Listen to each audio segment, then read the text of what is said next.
Good afternoon, everyone. Good afternoon, ma'am. So, to just give you a brief introduction to who this person is, Ms. Rupa Dawane officially heads the Water, Environment and Sanitation Department at JSW. She also holds a master's in environmental science and also an MBA. And her areas of specialization are conservation and management of water resources. But one thing that I found really interesting was that she's also the founding member of an NGO that works on conserving vultures in the Raigad district in Maharashtra. And besides this, she has also been the visiting faculty for a lot of different institutions, including IIEM, SEAMS, and Symbiosis. So it is with great pleasure I invite you, ma'am, to please conduct this session. Thank you so much.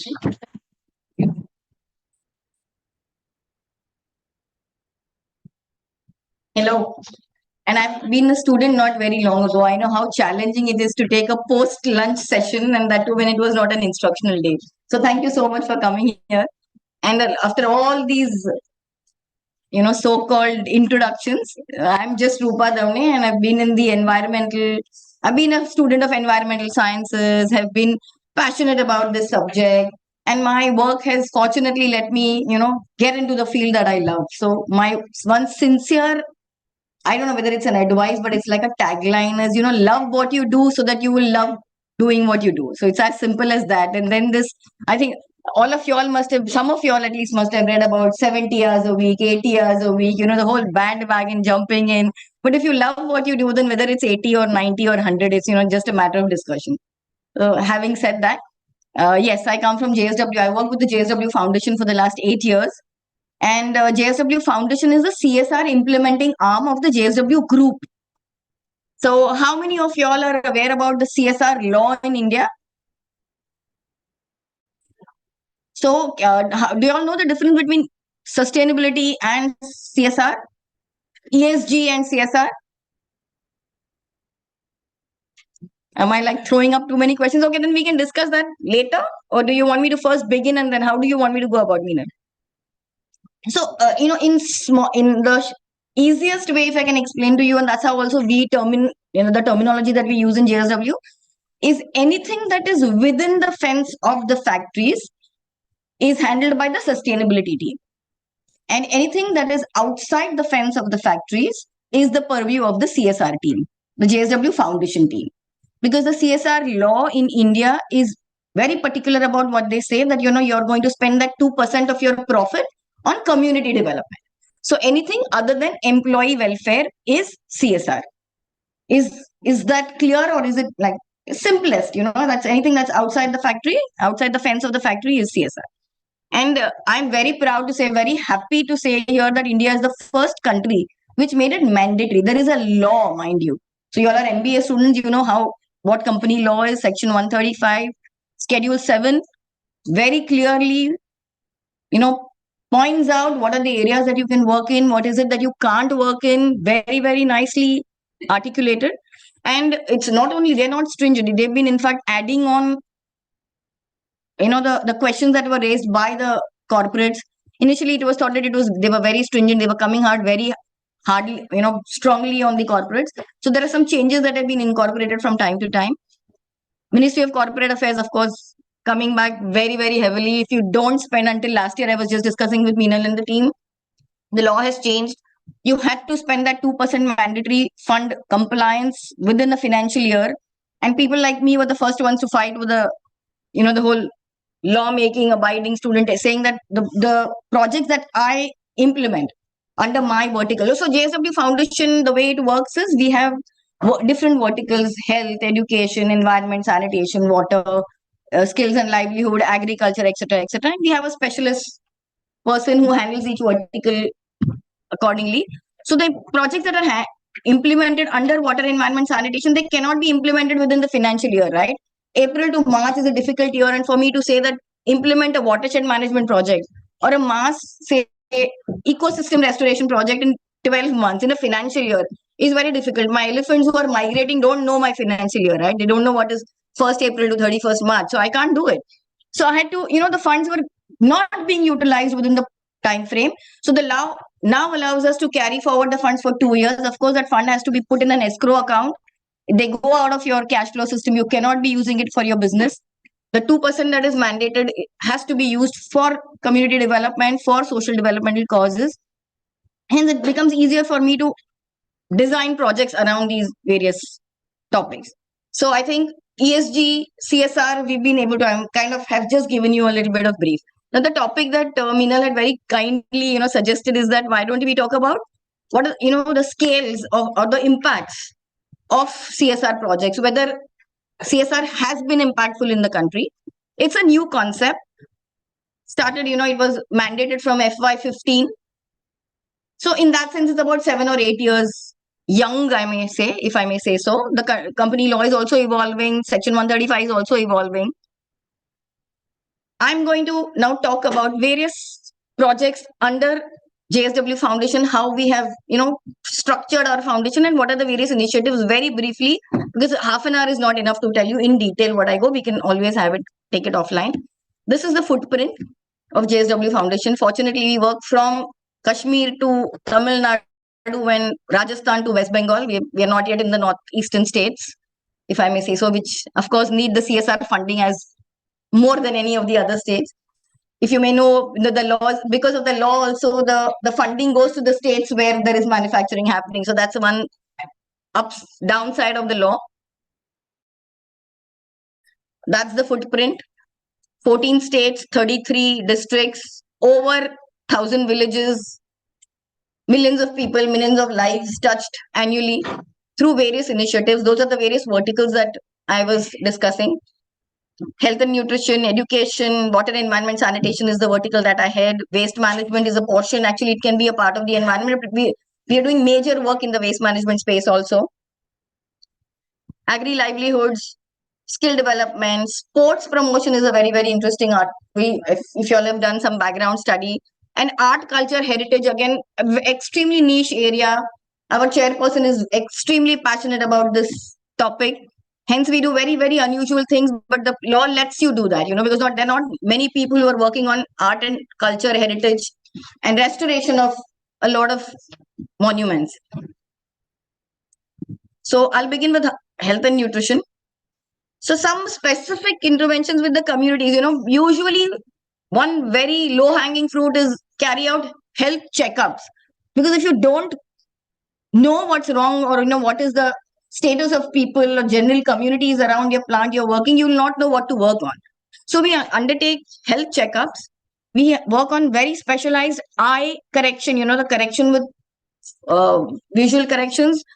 There are so many examples where that's it. Simple glasses. People don't even know that they need glasses. One simple 150 rupees ka glass you give, their quality of life changes because they can do so much more productive work. People beyond 40, 45, I need my glasses to read all the time. So they're always here, it's like that. If not, people don't know that you need a glass, they'll not know.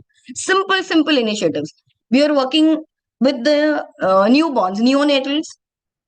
Again, niche area, a lot of funding needs to be going. Government is doing their part. And mind you, you have to remember when I talk about corporate social responsibility, it's 2% of the profit. We are not government. Even if you put together all the CSR fund that is mandatory, it is still not going to compare even to single government programs that you have. Take Jal Jeevan Mission, take your any of the programs. Okay, so we are not government. Now the CSR law actually came into being when they said that they wanted to use the acumen of the private sector, their interests, they look at their expertise, look at the way they do project management, and then bring that expertise into social development. You can sit, it's okay.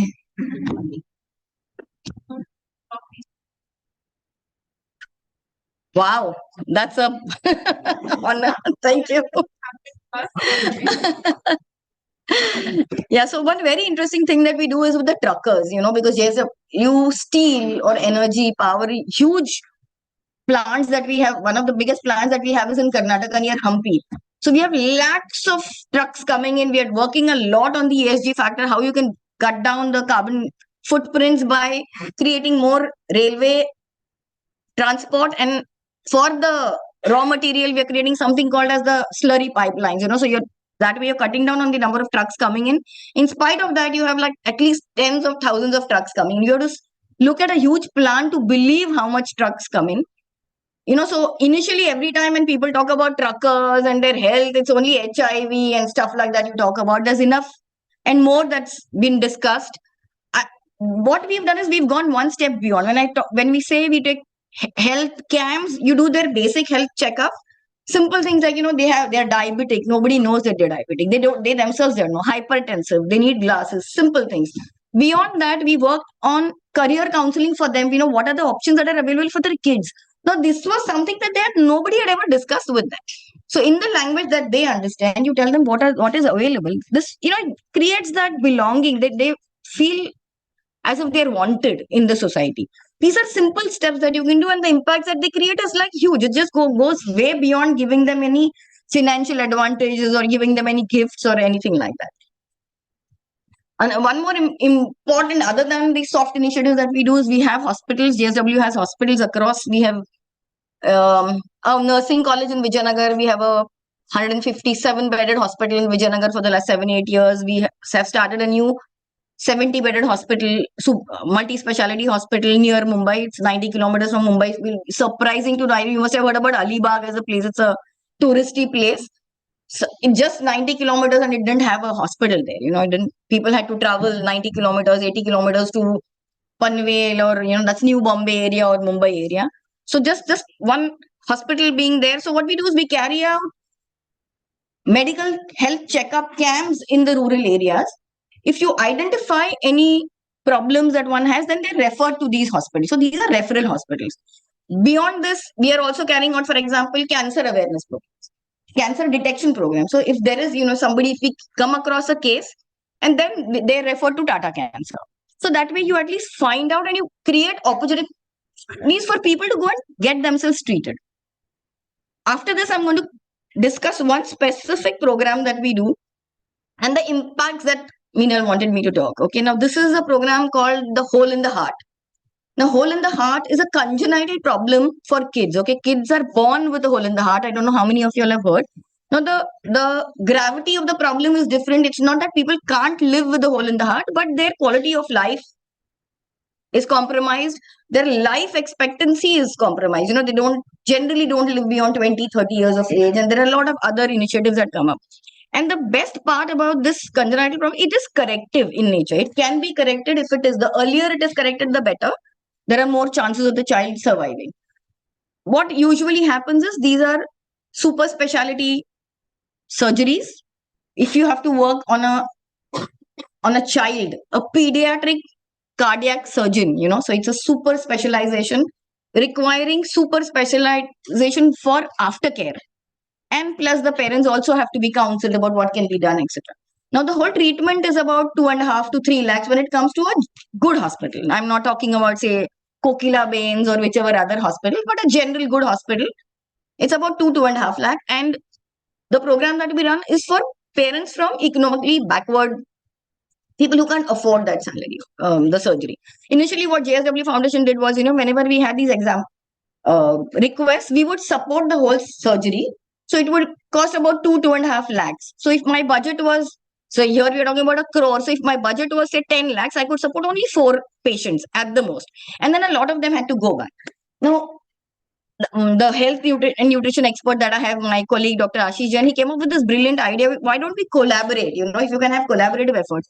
Now, the government of, mind you, has a program. The problem there is all government programs have a slab. As per their requirements, it's about, say, 50,000, 60,000, whatever, it can be different. Then there was Rotary Club. They said, okay, even we will contribute. There was JSW Foundation. And there is SRCC Hospital, this pediatric hospital in Mumbai.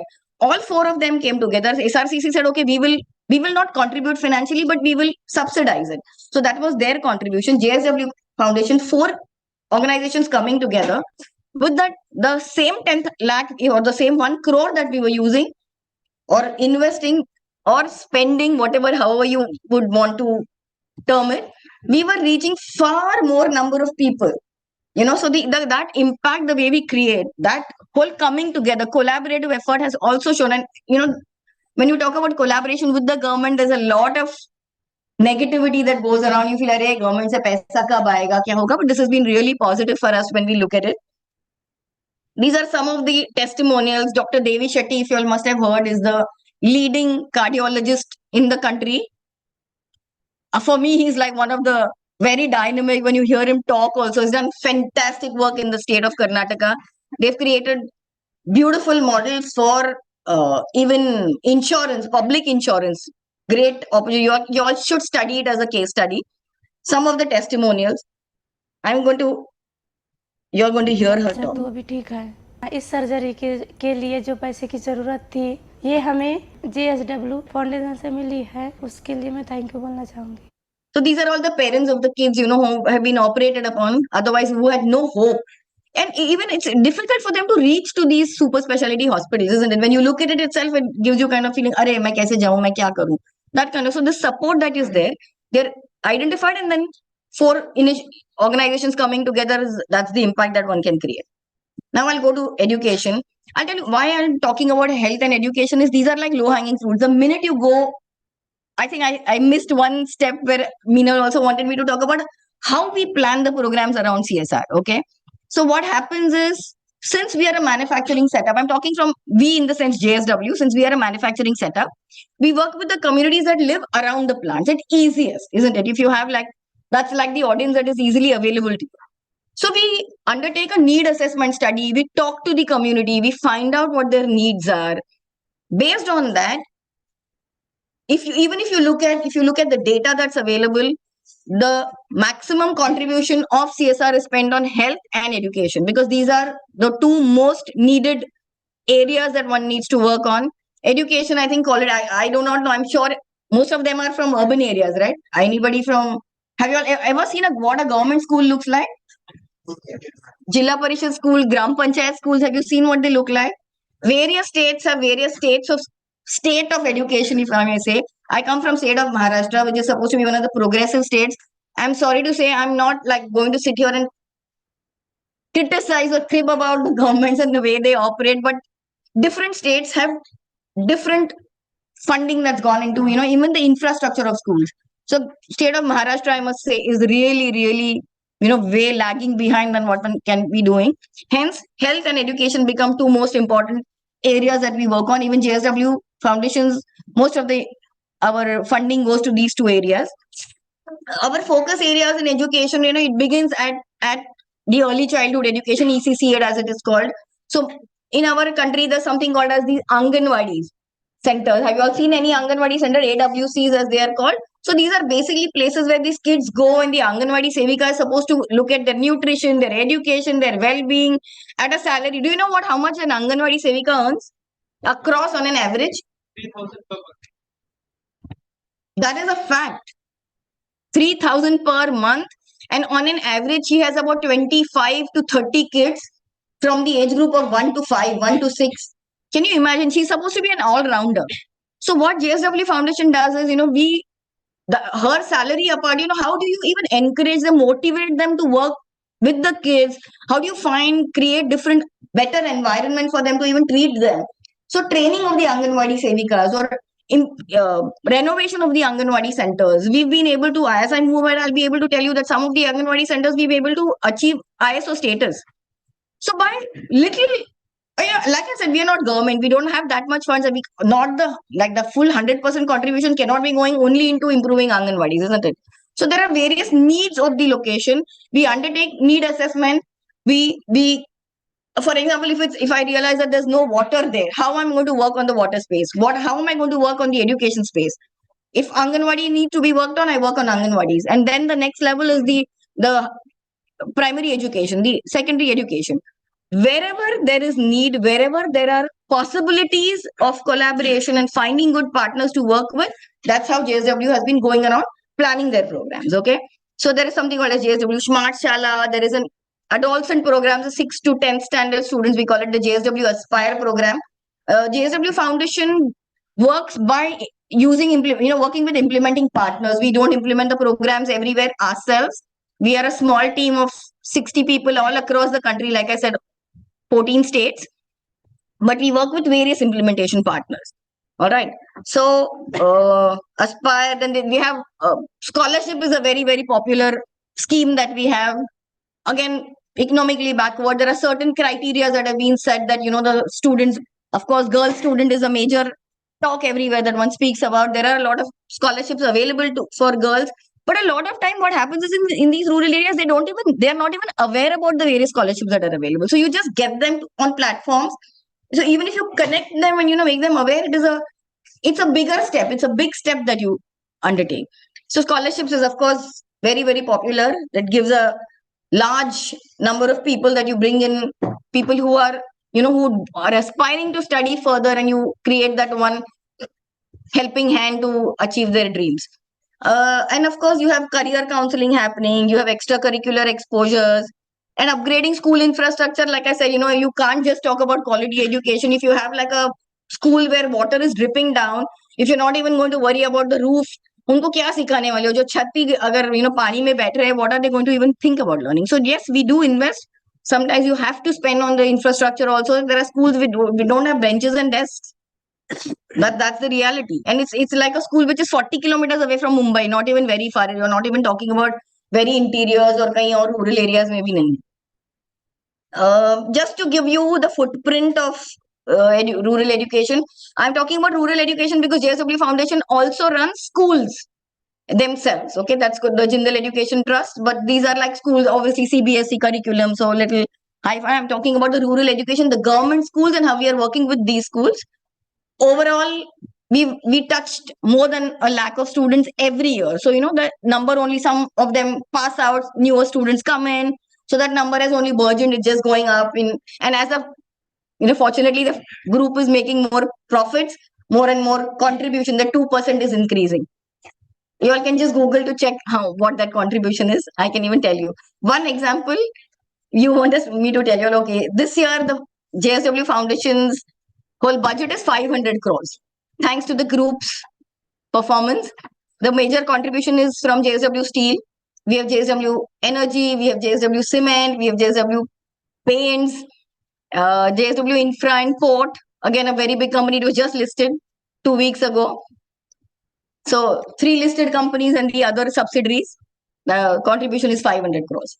Yeah, so this Aspire program that we talk about, we are working absolutely in rural schools. What the major need assessment and the reason why the objective of this program was, you realize that the quality of education, you have students going to school, but simple skills like literacy, numeracy, reading. If a class 6 student can't even read what is there in a class 2 textbook, and these are realities.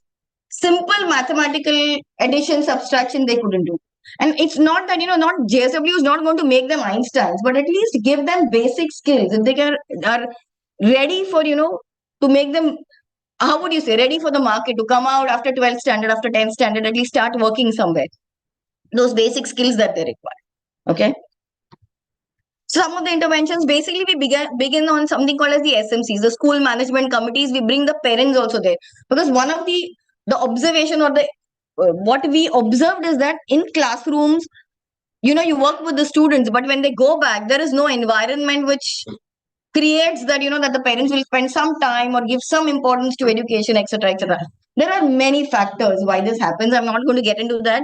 This will be, we can only talk about that if we were there. So then one initiative that we've undertaken here is also introduce them to various sports, whatever is available. Here they're playing kabaddi, but we are working on something called as malkham. So simple instruments, and if we can, encourage them to take up different sports. Sports, according to me, is also like a unifier in India. Of course, cricket brings everyone together, but there are other sports, one simple football or simple gymnastics, simple thing like kabaddi, which doesn't require any investment. You can just bring them, that brings out more healthier options for them. And there's door-to-door counseling happening, parents are being spoken to, children are being spoken to, various aspects of this whole program. This is, impacts. When you talk about impacts, we carry out baseline study. This program is not yet complete, so there is a midline assessment that was done. It's been running for the 3 years now. After 2 years of 2 more years, that's 5 years of completion, we'll have like an end line assessment also done. If later on one wants to discuss the numbers, talk about it, we can discuss. I can go on and on. This is just one impact story that you wanted. Yes, please. That's a small idea. Not the action, but learn to not the numbers and so these type of charts, there's always a doubt coming from that. That's why I want to ask necessarily what is how far. See, if you ask me if there is like somebody, with a good real intention wanting to make an impact, I would go beyond input, output, outcome, and I would go to impact. Isn't it? If I'm not going to worry about the impacts, what's the point? So if I define my program, why I'm undertaking it, and if unless I measure, I'll not be able to talk about improvements. Hence the baseline. My baseline is very clear, right? Yes, this is publicly available. Absolutely. And in fact, the law now has made it compulsory. Just the CSR law makes it compulsory for you to have third-party impact assessments done of the programs which have been at least 3 years old. So the program that has matured 3 years, 4 years, in fact, they make us do something called as due diligence of the partner organizations that we work with. So it's not as simple as just giving money to an organization and telling them that, go to a school and work. It's not that easy. It is becoming more and more stringent. They're working like any other corporate vertical. If you're saying that you're going to invest 500 crores, tell me what is the impact that you've created. Some of you all have studied, your management students, if you all have studied the company law and the CSR law, section 135 very clearly says that the people are looking at each other. Has anyone enough read the company law? So it says that you have to have a CSR committee. And the committee, we present our budgets to the committee at the beginning of the year, and we have to justify, we have to tell them why I'm going to undertake a particular program, how I'm going to spend the money. So I just can't feign the numbers. We have to tell them what happens on ground. Yeah, so this is a story. Palghar, I don't know whether you've heard about this districts, two very notorious districts, Kalahandi and Palghar. Unfortunately, you still have infant mortality very high, children dying due to undernourishment, malnourishment. So difficult area to work in. It is one of the youngest districts in Maharashtra. It was carved out of Thane district, very close to where I live, 70 kilometers from Mumbai. And one of the villages where the team was working, they found out that these two brothers had never gone to school because the parents had never gone to school. So the genesis, first generation learners, as they called. So the team had to continuously engage with the parents, take the students to show them what happens. And the impact has been that these two kids have gone to the school, which is a huge achievement, if I may say, because just not bothered. They don't think that it is important to go to school. It's in this day and time, it's unbelievable. You all, we were asking whether there can be some internships. Please come. We are open to that. Please come to our offices. We can take you to the fields to actually show what happens, what is the reality, where is it that we are going to work in. You all are from a mixed background, I hear, like bachelors, postgrads, undergrads, PhD students, great MBAs. Amazing. You're the future of the country. So unless you all know where you're going to work in, what is the geography that you all are going to cater to, it will be difficult. So please come. Okay. Again, water, environment, sanitation, very close to my heart. I can go on and on and on about this topic. I've just given you the focus areas, what we work on, water, augmentation of the sources. Because when, one of the major initiatives I undertake is wherever I go, whichever community, if it's a new plant, if we undertake, if it's a new area, when I say new, for renewable energy, for example, it's like the buzzword currently. If you're going to put up, say, a solar plant, we are working in the geographies around it. You look at there, I'm in Maharashtra, coastal Maharashtra. Do you know the annual average rainfall of the area that I live in, Mumbai? Anyone? Any guesses? Average annual coastal Maharashtra rainfall. No guesses? Coastal Maharashtra, Mumbai. Any guesses? You've been in Mumbai, no? Ahmedabad you said is 500. Wow. Mumbai on an average is 3000 mm of rain. 3,000 mm of rain. That's 6 times what Ahmedabad gets. Okay. So we are talking about Barmer, which is 300 mm, or you're talking about Raigad district in Maharashtra, which is 3,000 mm. Wherever I go, there is still a problem of shortage of water, drinking water. Believe me. I mean, that is the saddest to hear as an environmentalist or anybody that is working in the community, you know.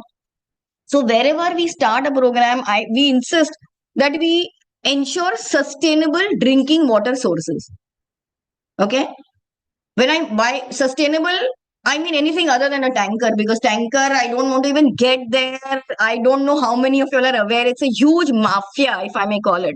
There's a tanker mafia in India, which is fueled by a lot of other factors. Don't want to dwell on it. So hence we work on making sustainable drinking water sources available. Once drinking water sources are established, then you work on domestic supplies, and then of course agriculture, and it can go on and on and on. Environment, sanitation, these are various initiatives. Green cover is the low hanging fruit. Everyone loves a tree plantation drive. Your campus is beautiful. The minute I walked in, I said, wow, look at the amount of biodiversity you have. There were so many birds that were flying around. I saw a book on birds that has been made for the birds that are found on the campus. Lovely butterflies. So we work on the environmental aspect. We are working on some very interesting projects, which is the mangrove restoration project. I'll come on it detailed a little bit. We are working on another very, very interesting project in Orissa. There are mines in Orissa, and there are elephant corridors. Now, elephants, how many of you all know? I mean, have you all studied about elephants or heard about it? It was supposed to be one of the most intelligent animals with a small size of brain, but extremely intelligent. They have memories, like DNA memories, which are imbibed, imprinted for generations to come. So they migrate from one area to the other, okay, during their migration patterns. Now, what happens is a herd takes a particular path, but when they're returning, the corridor has been fragmented because a blasting has taken place, because a mine has come up in that area. Now they don't know what to do. They don't know what development is, right? For according to us, for our development, we are destroying their ecosystem. So there is a lot of human-elephant conflict. You must have heard that elephant trampled so many people, destroyed crops, etc. What do you do? How do you work? In these mining areas in Orissa, people have stopped agriculture. They've given up because they say we grow crops. At the end of it, when it's time for them to harvest, one herd of elephant comes, within few hours, they've just trampled around the field and gone away. So for 7-8 agricultural cycles, they've stopped producing anything. Now what happens is, the minute their source of livelihood disappears, everybody just wants a job in, say for example, JSW mines. Now you can't do that. How many people can you employ? So unless you work on the livelihood aspect, now in order to make the farmers go back to agriculture, we had to also make sure that the elephants don't come and trample it, right? So what we are creating various awareness programs that are telling them what are the crops that you can plant such that the elephants will not come and finish them off. So there are some horticulture plants. There are some plants which are very high fragrance. For example, the lemon family, if you plant lemons, they don't like the smell. There are something called as bioshield. So if you have a beehive, they don't like the sound of the bees, that humming sound. So elephants then don't walk around. So there are simple things. There are early trip alarms. There are small solar fences that you can do. Various things combined, it is seen that they're working. So these are interesting projects. Sanitation, of course, is well known. The Prime Minister of the country since 2014 has been screaming from the top of his voice to, keep your own country clean. I don't think, what else can you ask for? It is the worst thing that can happen. And everybody only talks about, when you talk about sanitation, what is the first thing that comes to your mind? Anyone? Toilet. Perfect. So when I talk about sanitation, for me, toilet is the tip of the iceberg. That's only the superstructure that you see on top, on the ground. But what goes beneath, nobody's thinking about it. The solid and liquid waste discharge and its disposal, responsible disposal, is a huge problem. Everyone is talking about Swachh Bharat mission and how you should be segregating waste and not using plastic and etc. etc. You can go on and on. Various initiatives. How do you actually work towards what a secure, one way of working? How do you actually plan a project? So you undertake a need assessment. and I realized that, okay, there is lack of water in spite of having 3000 mm of rain. Say drinking water is short. I undertake something called as the hydrogeological study of the area. You map the area. Any hydrologist, any geologist here, anybody who has heard about this term, what it means, you kind of map the area, you do a satellite imagery study, you do resistivity, conductivity studies, and you find out what are the water sources, what is the capability if water is falling in a particular, say, 100 hectares, and if 500 mm of rain is falling in Ahmedabad, how much of it can you actually conserve on the surface as well as groundwater? That's what the study tells us. So there are some recommendations, and then you decide to implement what projects you can implement. Like I say, I don't get all 500 crores. I wish only water gets the whole budget, but I don't get it. So depending upon the budget that's available and what are the priorities of that area, if I'm going to implement the recommendations of the hydrogeological study, we always work with the community participation. And that's one big learning. No community development project is going to be successful unless you involve the community. And by involving, we don't mean making them pay for it, but at least there's some kind of involvement in kind or in cash. Cash is very difficult. For example, the Swachh Bharat Mission, the toilet program that the government started, that is that they give a 12,000 subsidy to the person who's ready to build a toilet. Now, in 12,000, if any of you all, I'm sure you'll have grown up, in 12,000, you cannot build a toilet. It's not possible. So that was a subsidy that was given, provided you showed an inclination of wanting to build a toilet. So in that way, if you make the contributor also contribute in some form or the other. Now, we were just discussing this last month on the Swachh Bharat, where actually toilets got constructed, but a lot of them did not have water supply. People were sleeping in the areas around. They still do. And so the challenge. Perfect. So one is water supply. You will be surprised that in a lot of areas, since we undertake studies, there's only a superstructure. There is nothing beneath. There is no hole in the ground. That they have done that also, because at 12,000 you can't build a toilet. That's a reality. But there are now programs that are like corporates like us are working on how you can make those successful, work in a convergence model. I can come to that also later on. They have done a lot of work. They've done a lot of work. In fact, right now, since we are discussing this, I can give you all an example of proper convergence program that is called as a lighthouse initiative that the government has undertaken. This is because of the Amrit Mahotsav, 75th year of independence. They worked on 75 districts all across India. They asked the corporates to pitch in by just giving their expertise. All the infrastructure cost came from the government schemes. There are various government schemes that are available. They expected only corporates to just supervise, kind of act as a project management unit. And that has really, given a lot of results. Like I said, there are a lot of funds available. There are a lot of government schemes available. Only if you learn to use them in a proper manner, you will find a lot of change that comes across. Yeah. So here I'm telling you, Vijayanagar and Palghar, we worked with ICRISAT as an organization, which is an implementing agency. In some other areas, Dolvi, Vasan, we work with WOTR as an organization. Very, very old organizations. There are some newer NGOs also working in the field. People come up with more technology. A lot of things that's happening. Very, very interesting field to be in. For me, when you look at it, when you can spend 500 crores and see the impact that you're creating. You can actually visibly, when somebody comes and tell me, my son who was not going to school has started going to school. In Barmer, the first picture that I showed you, this is a picture from Barmer, our plant in Barmer, Rajasthan. 300 mm of rain. It hadn't rained for 3 years until last year. Last year, I don't know whether you have read, because of the cyclone, we had floods in Barmer.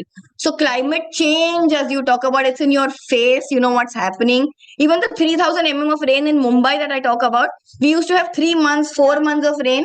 Now what happens is that 1,000 mm falls in 2 months. So the rain days are decreasing. So extreme climate events are increasing. That's one of the impacts. That's how do you actually work on it. So this woman, when she tells me that, I had to walk for 5 kilometers to fetch one pot of water. And now when you have water at her dhani, the hamlet is like 40, 45 houses is called a dhani.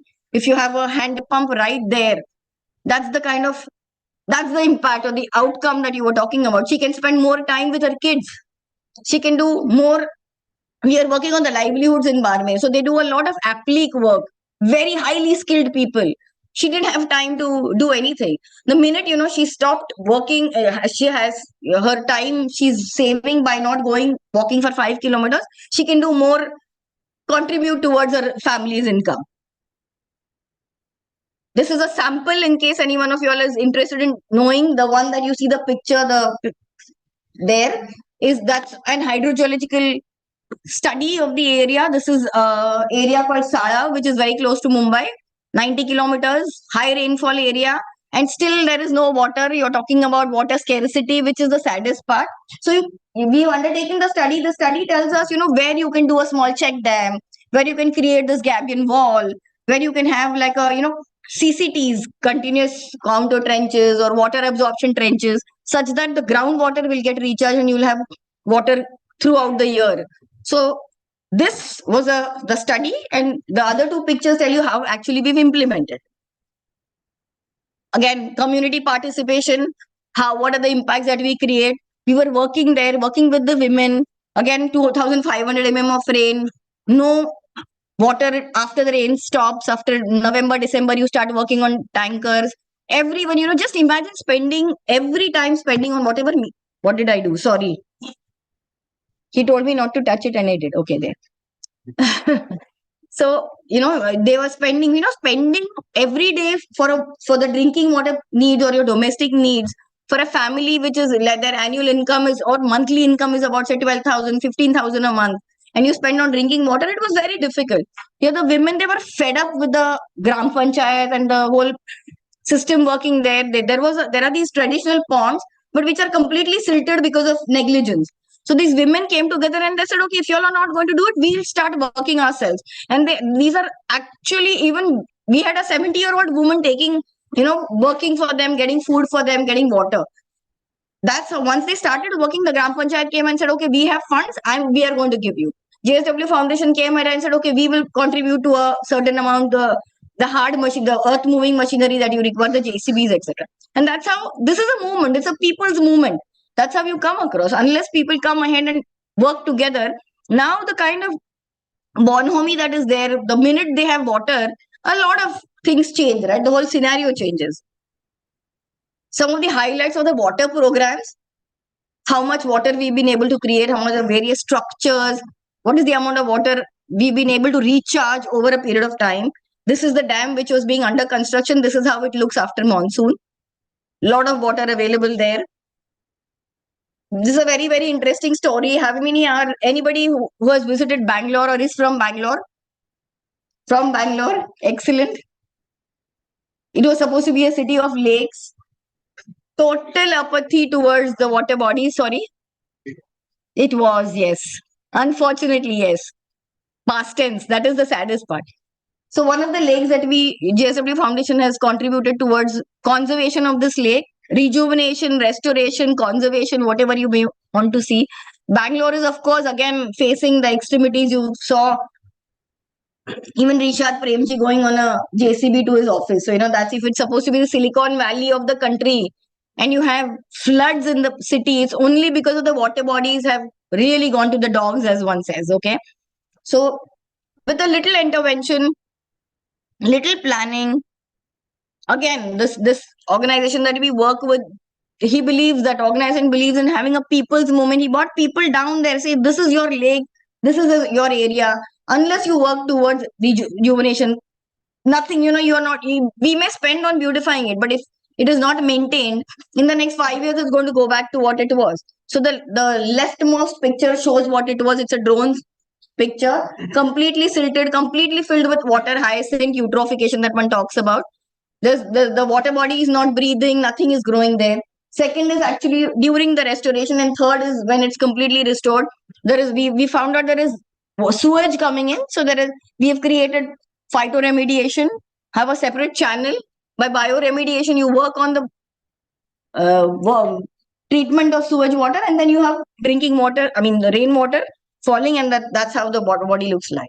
One more very classical project close to my heart is a development of a Miyawaki come biodiversity park. This is in a town called Tarapur, MIDC area, full of industry. It was supposed to be, in fact, as per NGT, one of the worst, highly polluted areas.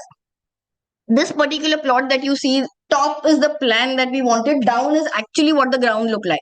It is still in a better condition. When the MIDC handed over the plot to us, it's a 3-acre plot. In Mumbai, 3 acre is a huge amount of money. I can't even tell you how much that is, okay? But it was completely used for dumping. It was a dumping ground. And there was so much encroachment that as JSW Foundation team, we told the police and the MIDC officials, unless you clear the encroachment, we are not going to work on it.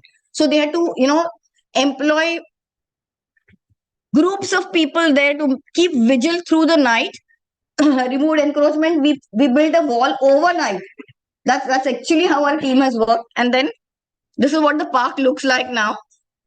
It's become a recreational area. It is a green lung, as we may say, amongst all the, there are 2 million people living around at MIDC.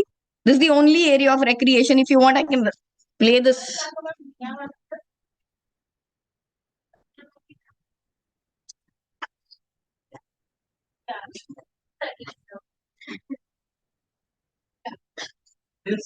They made it. Forest. Excellent. You put your hand up. You wanted to say something? Starting the forest. The trend has been the impact in non-native species that are very In Miyawaki? So I would beg to differ that you can choose the plants that you want to plant here. Here we created a small Miyawaki patch by using only indigenous plants. It's possible. It's a technique of plantation. You plant them very close to each other. It's a dense forest plantation. You maintain it for 2 years, and 3rd year onwards it grows on its own. So the whole idea is creating competition even within the species that you plant. It's also the species that you select while planting. It's not only randomly you take any trees and you plant. No, there are various levels in the ecosystem also. So there are bushes, there are shrubs, there are small trees, and there are tall trees. That the mix of the trees that you do when you plant, then they start growing. Can I play the video for you all just to create a little bit of change? How many of you were sleeping? Absorption के साथ जो तारापुर शहर मुंबई उपनगर की सीमा से करीब 50 kilometre दूर स्थित है। तारापुर MIDC महाराष्ट्र के सबसे बड़े औद्योगिक केंद्रों में से एक है। यहाँ पर JSW ग्रुप की विश्व स्तरीय कोटेड स्टील प्लांट फैसिलिटी है। तारापुर एक बहुत बड़ा इंडस्ट्रियल एरिया है और यहाँ की एयर क्वालिटी काफी पुअर है, और एयर क्वालिटी पुअर होने के साथ साथ जो एनवायरनमेंट का जो इम्पैक्ट है वो भी यहाँ पर काफी एडवर्स है। इस चैलेंज को देखते हुए JSW फाउंडेशन की पहल से 2021 में एक घना जंगल लगाने की शुरुआत हुई। इन जंगलों को मियावाकी मेथड से लगाया गया, जो एक जापानीज टेक्निक है। इस तकनीक की खासियत ये है कि इसमें पेड़ों की स्पीशीज को इस तरह से चुना जाता है कि कम एरिया में ज्यादा पेड़ लगे और कम समय में घना जंगल तैयार हो सके। इसके आसपास का 1 से 1.5 किलोमीटर की एरिया का कार्बन एब्जॉर्प्शन के साथ जो पॉइजन है, जिसको टॉक्सिक एयर हम कहते हैं, उसको फिल्टर करने में एनवायरनमेंट में बहुत बड़ी काम ये करेंगे। और आज तो ये केवल 1 साल का जंगल है, जब 10 साल पुराना जंगल बनेगा तो ये इसका बेनिफिट और ज्यादा एरिया में कवर करने को चालू करेगा।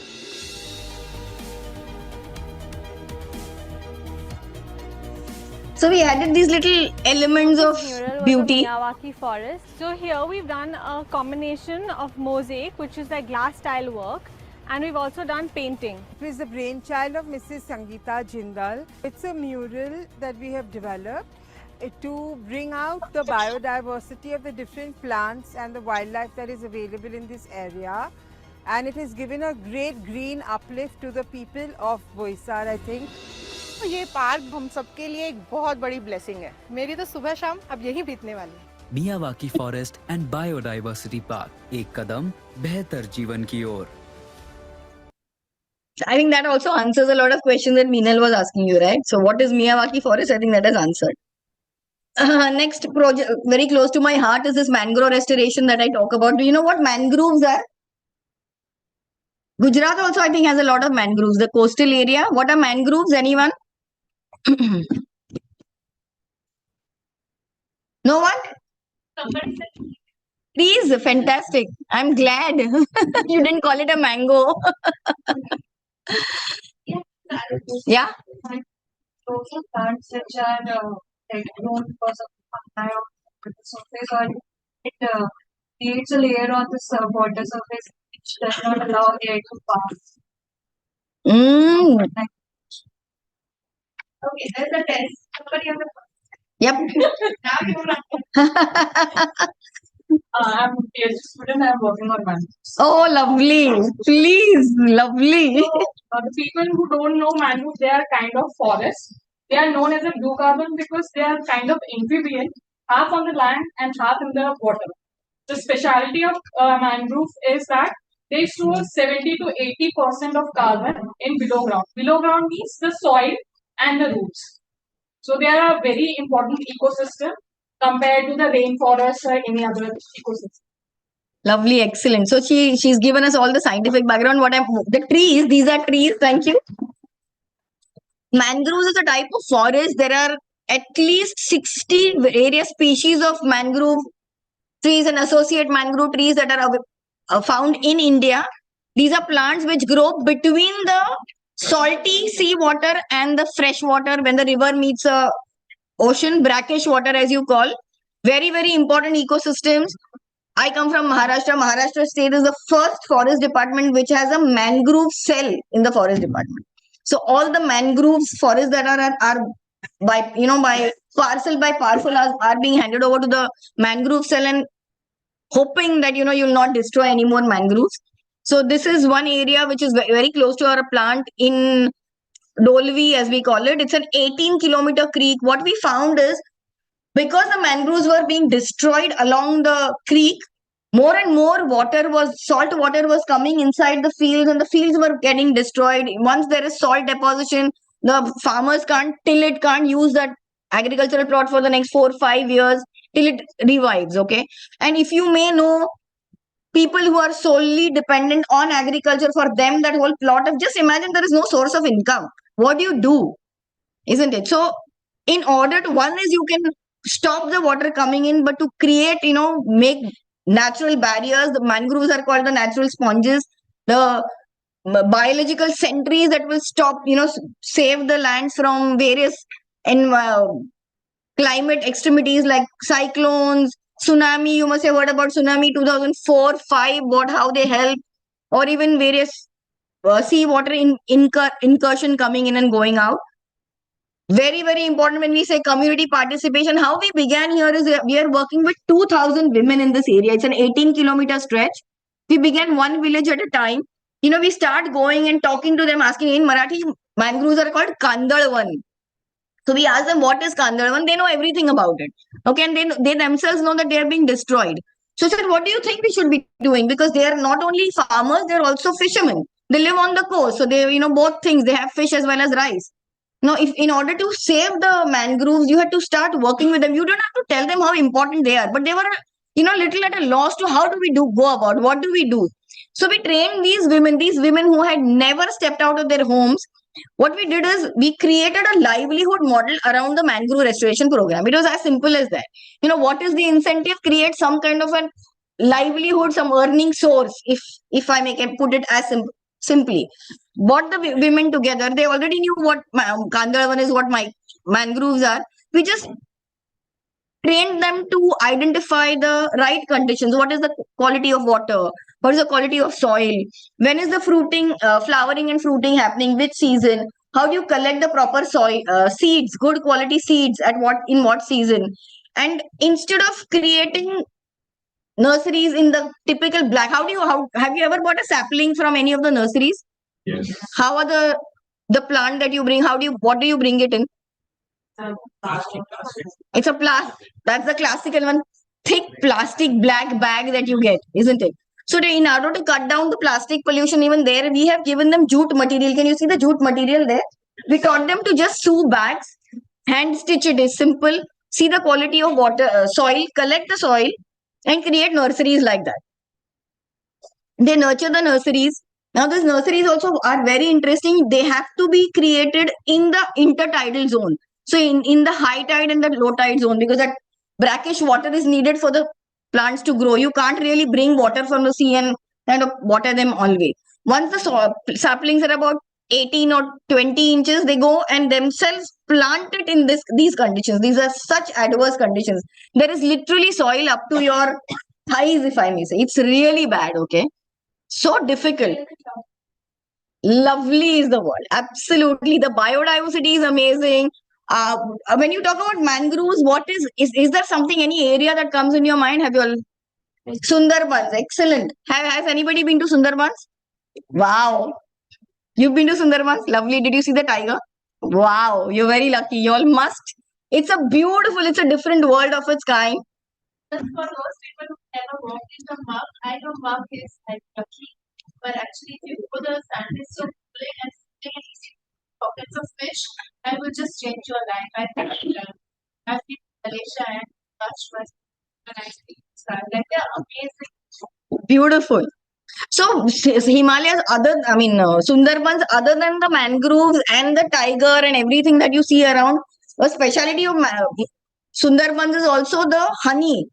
The honeybees that they migrate from Himalayas during the month of post January, February, and people of Sundarbans, I don't know whether you've seen some documentaries, you must have seen where the tigers attack the fishermen when they go in the boats. They start wearing masks on the backside, etc. These are all the YouTube videos that are available. The tiger is even very smart. He knows that they're wearing it upside down and they attack. But the point there is the forest department gives these local people license to actually go and extract that honey.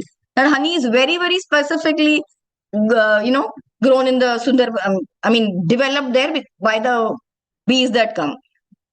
Now the beauty of the mangroves restoration program, there was a women there told us, madam, you're telling me, I will speak in Marathi, tumhi hamara sangta ki save the mangroves, but hum hi kachra dalte hain wahan pe.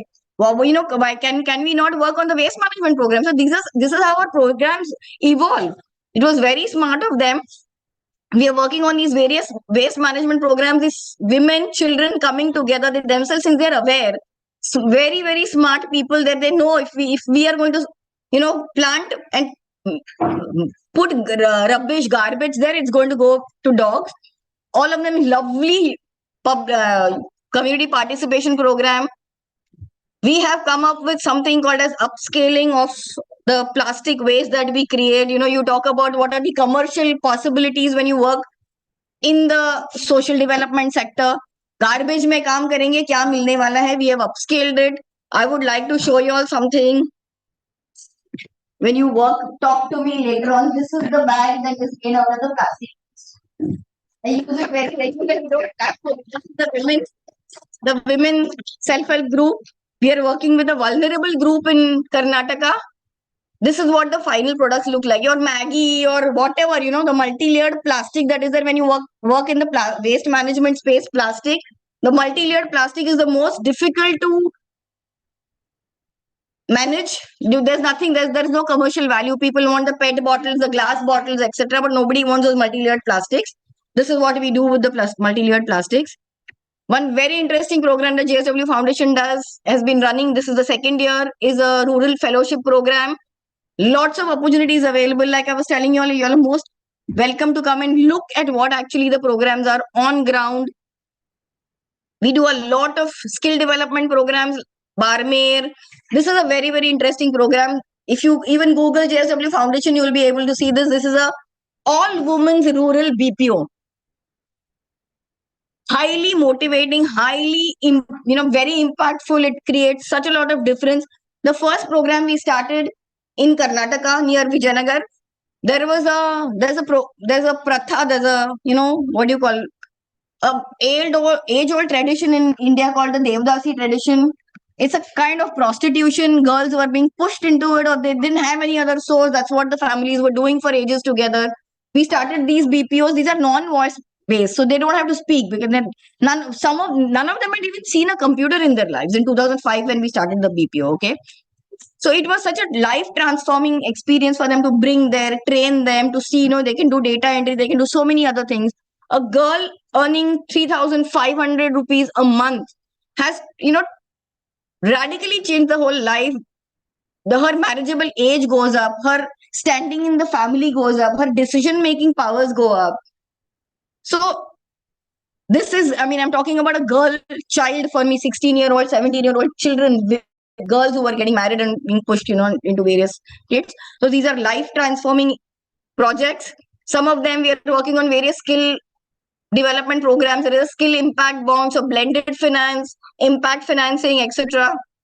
A lot of actual models where boys, girls are trained and absorbed into the industry. Very interesting program we run in Himachal Pradesh. Sholto, we have a hydroelectric power station there. This was a traditional looms that they used to work on, and slowly, it was just going out of, because not many people were trained. We brought the women back because men find some of the other earning sources. We are creating these for women. It creates a second source of income in the family. Charkha, we call it specifically the Charkha project, given a lot of positive impacts. Of course, tailoring is every time, even our boards talk about it. When we talk about skill development, is a women ko sirf tailoring sikhate ho, but it is a form of income important in the rural areas.